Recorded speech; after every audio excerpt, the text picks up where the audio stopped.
Welcome to Tree to Table. I'm your host, Sarah Gollibart-Gorman. Today we're in the kitchen in the Explorer Museum in downtown Harrisonburg. We're making a delicious fish taco recipe with EverCrisp Apple Slaw. You can order these beautiful, crisp, sweet apples in a gift box like this from Shenandoah Valley Orchards. It's a great way to honor your resolutions in the new year or help a family or friend honor theirs too.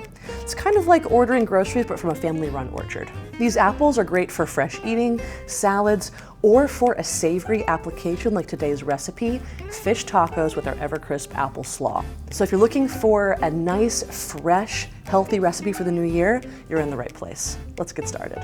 Our first step is to make the EverCrisp Apple Slaw. We're gonna begin with cutting our cabbage. We have a beautiful red cabbage here, and we want to remove the outer leaves because those are gonna be kind of tough, maybe a little bit dry. We have two options for how we can shred the slaw today. So I'm going to show you two different ways. You can use just a knife like this, or a food processor, or a blender with a food processor attachment. So first, just cut your cabbage in half. So once you have your cabbage in half, you'll notice that we have this pretty large stem in this area here. We're going to remove that, so we're just utilizing this lovely other purple area here. So just kind of using the pointy edge of your knife, get in there and kind of cut like a triangle motion so you can remove that inner core. Okay, now our two options. Again, we have the food processor and we have the knife. So with your knife, if you're using this method, it's very simple. If you're only cutting one cabbage, it's much easier just to use a knife. If you're making a massive batch, a food processor is a faster way to get that job done.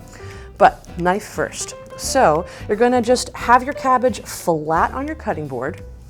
Make sure you're holding kind of with the tips of your fingers, and then cut the slices as thin as you can. You know, almost like 1/8 of an inch thick for that slaw. So this slaw is gonna be similar to like a Salvadoran curtido, where a lot of vinegar is used to make a nice tangy slaw. Instead of vinegar, we're gonna be using a lot of lime juice for a nice, vibrant, and colorful addition to our tacos. Okay, so that's the knife method. I'm gonna show you next how to use your food processor. So you have half your cabbage. You're going to slice it into some chunks that are able to fit down into the area where you put the food for slicing, and then simply toss it in. So if you're less confident with your knife skills, you want to make sure you get a nice even shred on the cabbage. A food processor or a blender is a great way to go. All right, so our cabbage is ready. Let's go ahead and add that into our bowl here that we're going to be using to massage everything and really meld those flavors together. I'd also say that the food processor is going to give you a texture more like a coleslaw, where if you're looking for some nice long ribbons, using your knife is going to be a better option. So it's really up to you depending on what you want your final dish to look like. All right, before we add the rest of our ingredients to our slaw, we're going to massage the cabbage first. So we're going to add 1/2 tablespoon of salt, and then use that salt to really soften up the cabbage and create a lovely texture for our slaw. So you're gonna massage the cabbage for about 2 to 3 minutes until you notice that there's some moisture leaving the cabbage and it has a deeper color and a noticeably softer texture. So for our EverCrisp apples, we're gonna need 2 of these for our slaw recipe. So just go ahead and cut around the core of your apple. If you don't have EverCrisp on hand, Pink Lady or Granny Smith will work great for this recipe too.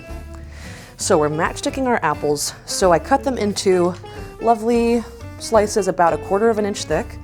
And then I'm gonna go back and just cut those slices into little matchsticks like this to add to the slaw.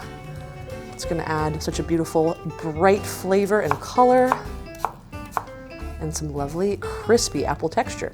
And also, as you are matchsticking your apples and adding them to the slaw, check your ratios every once in a while because not every apple is the same size. So we might have a really big apple, you might have a really small one. So it's really like 1 to 2 apples for this recipe because already I'm seeing that these pretty sizable EverCrisps, I might only need 1 for the recipe here. So next we're gonna do 1/2 red onion. And I'm gonna use my knife for this one again. Also, you could use your food processor, totally up to you. But I want those nice ribbons of red onion. So Just peel off the outer skin. When you cut your onion, you want to cut right through the root section there. When you're creating your slices, you want them to be in this direction. So, you know, don't cut your onion down the middle, cut it right through that root section there. So I've got half my onion on my cutting board, the skin is removed.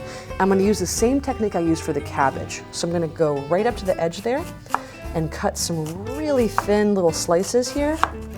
And I'm gonna get these lovely half moon shapes that are gonna be just delicious for our slaw.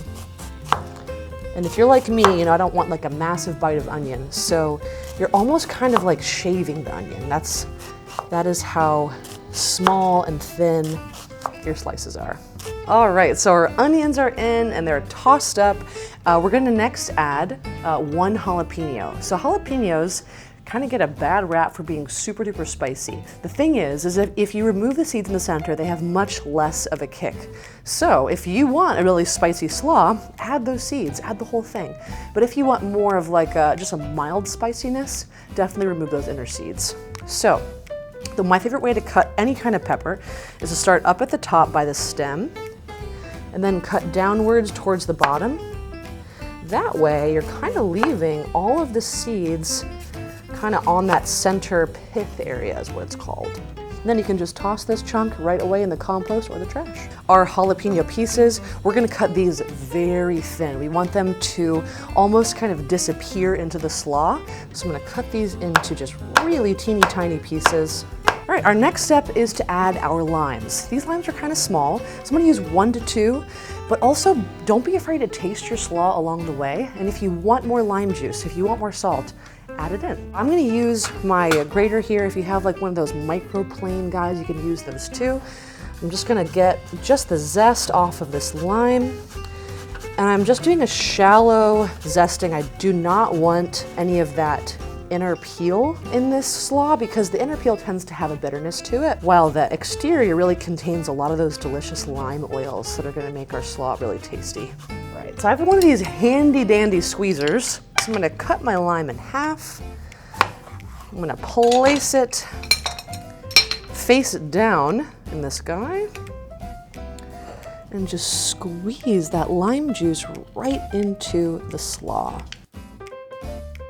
Our final ingredient in our slaw is 1 cup of cilantro. So I've got some beautiful pieces over here. I'm gonna start chopping from the top of the stems, getting lots of those beautiful leaves in there. And I want my chunks to be pretty thick. We're not doing like a fine mince.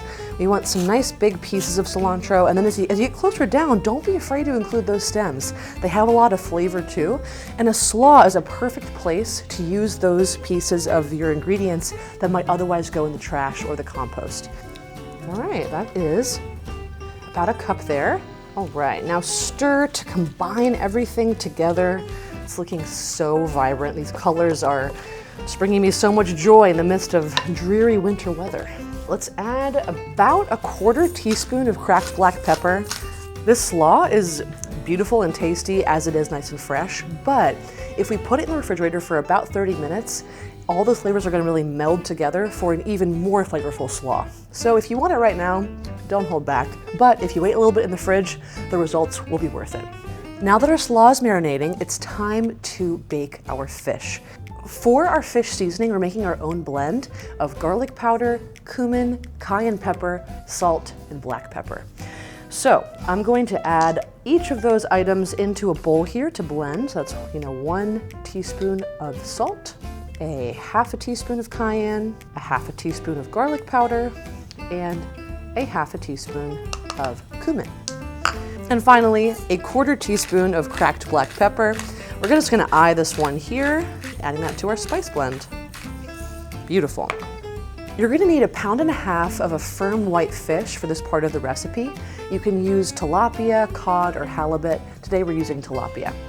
Instead of cooking each piece of fish, I'm gonna be cutting them into tortilla-sized slices. That way I can season each piece fully and make sure everything has a nice crispy brown edge once we bake it in the oven. So I cut my filet in half, and I've got some slices that are about 2 inches wide and about 4 inches long. I'm gonna set that on my baking sheet.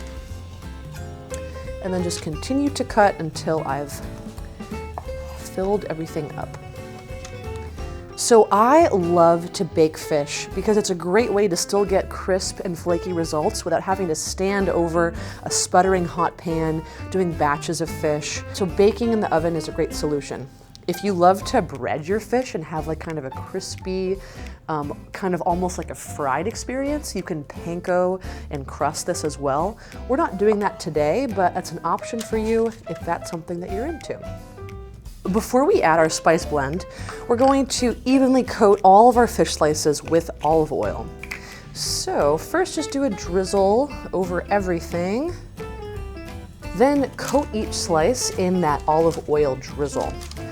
So you could use a fork if you want. My hands are my best tools, so I'm going in here and I'm coating each of these fish slices so they get evenly nice and crispy. And then once everything is evenly coated, just kind of make sure everything is spaced out so you have some breathing room in between each piece of fish, because that's what's going to get everything nice and crispy. Nothing should be touching. All right, so now we're going to add our seasoning to our fish. So I like to use my hands, I have lots of control, and I'm going to season each piece on each side, making sure everything is nice and seasoned with our beautiful blend that we made. It already smells so good. Our fish is going to bake in the oven for about 20 to 25 minutes at 350. Then at the end, we're going to broil for about 3 to 5 minutes to get that nice crisp edge on each of those fish slices.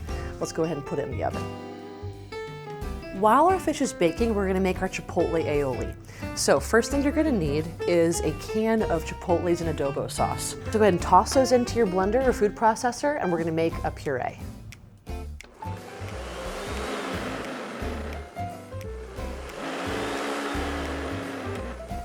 So we're gonna put our puree back into our bowl because these chipotles and adobo, they have a nice smoky spiciness, and different people have different spice preferences.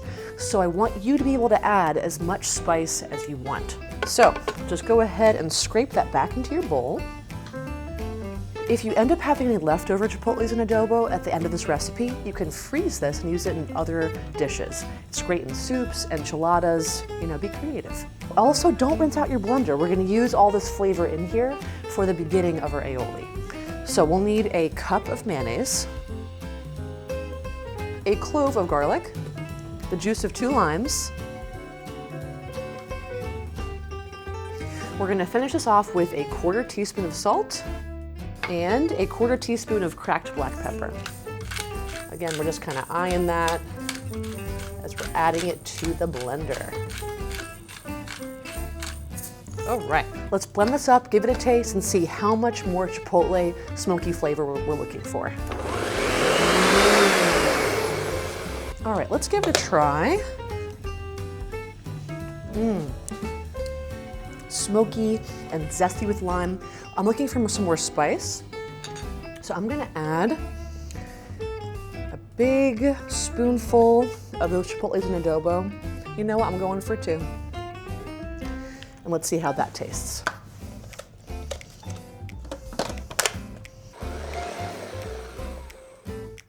Let's give this a try. Nice orangey, deep flavor.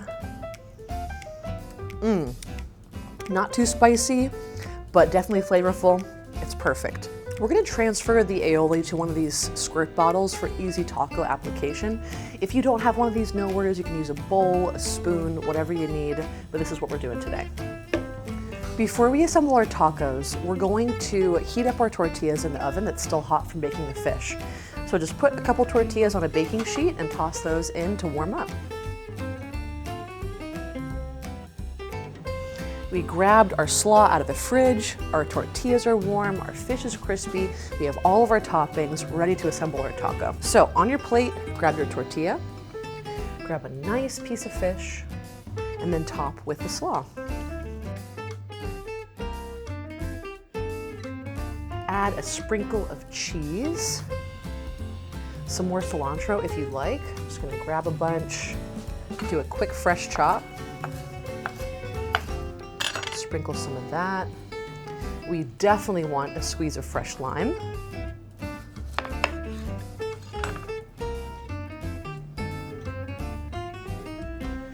you know what? Why not an extra apple slice to really get that EverCrisp apple flavor in the taco? That is going to be delicious. Top with your chipotle aioli. Wow, this is looking amazing. Let's give it a try.